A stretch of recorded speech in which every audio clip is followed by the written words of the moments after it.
Animais que sofreram acidentes graves. Número 1. Uma mãe elefante entrou em choque ao ver seu filhote morrer após ser atropelado enquanto atravessavam uma rodovia.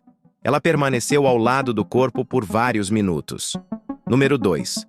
Um cachorro escapou do elevador, correu em direção ao vão do prédio e acabou caindo até o térreo. Tudo aconteceu rápido demais para alguém impedir. Antes do último, deixa o like, porque ela ama aparecer para quem ignora. Número 3. Um tigre foi encontrado com um balde preso na cabeça dentro do lago do zoológico. Sem conseguir ajudar a tempo, os funcionários viram o animal se afogar antes do resgate.